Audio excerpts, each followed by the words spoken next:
Hello, and welcome to another episode of Meanbrews. Today we're covering Belgian Blond Ale, carrying on with our Patreon series. Let's get right into the data. I found 25 winning Belgian Blonde Ale recipes, 2 Best of Show, 11 Gold, 4 Silver, 5 Bronze, and 3 Award winning. The BJCP style is 25A, a moderate strength golden ale that has subtle, fruity, spicy Belgian yeast complexity, slight malty sweet flavor, and a dry finish. When I looked at the data set, I found a little bit of evolution, not a lot, and a little bit of variation. People seem to stay within particular set of variables for this style. Original gravity ranged between 1.050 and 1.087 with an average of 1.064.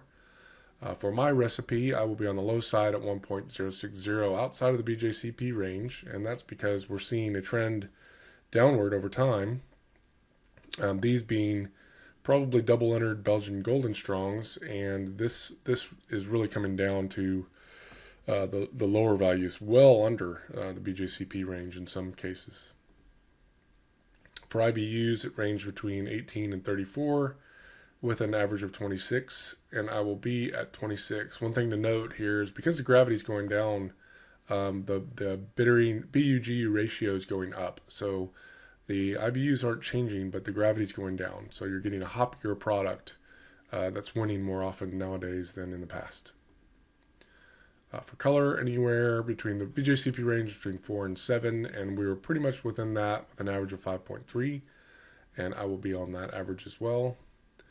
Malt percentages, 90% base malt, 6% adjunct, 2% crystal, and 1.2% roast. When you look at the trends over time, we're seeing the blue is the base malts coming down from about 95% to about 88%.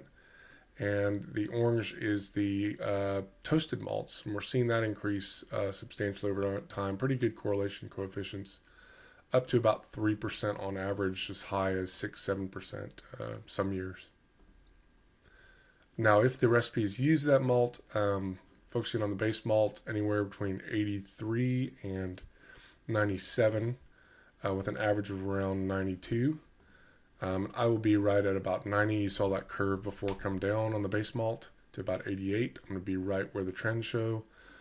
Zooming in on the specialty malts, the most prominent is the adjunct, the black curve. We're seeing around somewhere between 3 and 13% adjunct with an average of about 8, and I'll be right at that average. I'm going to also use a toast malt. I'm going to kind of buck the trend here because I've got good experience with this style, and I'm going to be using on the high end right around 5%, just under 5% toasted malts for my recipe. Speaking of the base malts, most prominent is Pilsner. 100% of the recipes use the Pilsner. Try to use a Belgian Pilsner malt if you can. At an average of 75% of the grist, all the way down to 30 to 95 was the range. Next most prominent is wheat malt. Half the recipes used a wheat malt at an average of 10% of the grist, up as high as 30%.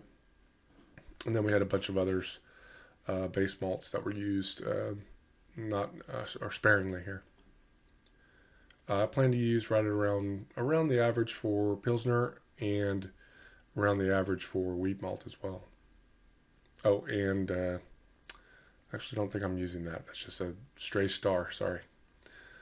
Crystal malts, we had 3 crystal malts used, light or carapils, light crystal, and medium crystal, and I don't plan to use any of these in my recipe. For the toasted malts, the most prominent was aromatic. I'm a strong believer in light Belgian styles use aromatic malt, and plenty of it. We had about 35% of the recipes use an aromatic at around 3 to 4% average of the grist. I guess 33 and 3.7, and I will be on the high side, like I said, for 4.7%, I believe is what my recipe says. And the reason we're seeing that trend go up as well with time, as high as 9% of the grist being aromatic malt.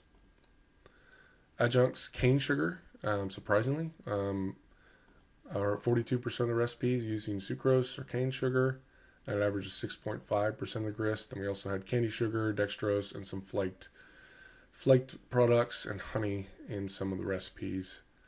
I will be using a little bit on the high end, around 7% cane sugar in my recipe. For the bittering hops, most prominent was Goldings, followed by Howler and Magnum. That's about 2/3 of the bittering hops used, and other people use some other hops here. I'll be using Styrian Goldings. Sorry, should clarify that. Styrian Goldings for my bittering hops. Flavor hops, we had 11 different ones used. Sots is the most prominent. Everything else was a single recipe each of all of these. I'll be using Sots at 15 minutes. And aroma, again, Sots, 21% of the recipes used Sots. 6 different hops were used, and I'm going to be using Sots as well, I think at 5 minutes in my recipe. For the rate of hop additions, 54% of the recipes used a flavor hop, which is the red curve, and an average of 0.21 ounce per gallon or 1.57 grams per liter, but we had some stray ones that were really high, and some were about half of what we had before. Aroma hops, 42% of the recipes use aroma hop at 0.12 ounce per gallon or 0.9 grams per liter average. Tighter range here, but and I'm going to be using on the average for the flavor, a little bit high on the aroma. We're seeing a trend of the aroma to a really good correlation, 0.81 Pearson's. For that to increase with time, this is what I'm talking about. This beer is becoming more hop forward than it has in the past.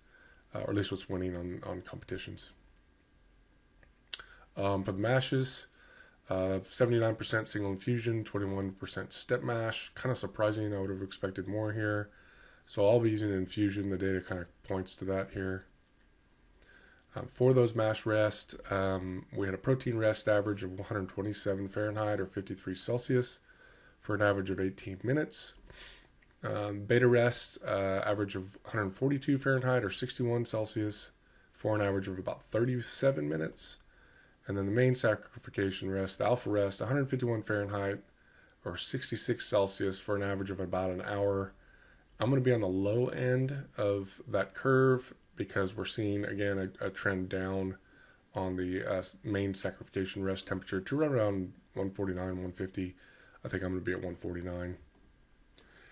Boil duration, anywhere between 60, and this was 99 minutes. I'm not sure why they didn't do 100. 77 was the mean, and I'll be at 75. For the yeast, we had 10 different yeasts used. The most prominent was Chimay, then Duvel. This is the Belgian Golden Strong yeast used. Westmalle, Chouf, and then some others were used in single recipes. I quite like this strain. This is my recipe that's won a lot. It's not the Meanbrews Recipe, but this is a great strain to use for light-colored Belgian ales. I'm going to be using, for the Meanbrews Recipe, I'm going to be using the Chimay strain. We are seeing an increase in the use of the Chimay strain here versus the Duvel strain. Pretty good coefficient or correlations here. Again, this is the percentage of recipes using that each year. So, kind of reinforces the fact that the Chimay strain should be used for this style. Water chemistry, some big ranges here between almost nothing and pretty hard water here. I'm going to be right on the averages for the important ones here for each of these styles. Didn't see a lot of movement here over time. Fermentation temperature, this was a unique one. We had a range between 64 and 72. These are starting temperatures. When we look at the two most prominent strains, this is Chimay versus Duvel. They're in different planes here. We're fermenting in the mid to low 60s with Chimay and the low 70s for Duvel. So quite an interesting curve here. Since I am using, the average was 68 for all strains, but again, this is important that this is a very temperature dependent style, so you want to use the temperatures for the strain that you pick. Average was 68. I'm going to be at 65 because I am using the Chimay strain for my recipe. Average carbonation volumes was 3.2, and average mash pH was 5.37.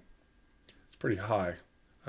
Be careful and use Belgian bottles and bottle condition if you're going to bottle this beer. All right, on to the recipe. Just recapping, 76% of Belgian Pilsner malt from Dingemans, 11.4% of your favorite light colored wheat malt, 7.6% sucrose, and 4.7% aromatic. You can't go wrong with this recipe. This will produce a great Belgian blonde, I know from experience.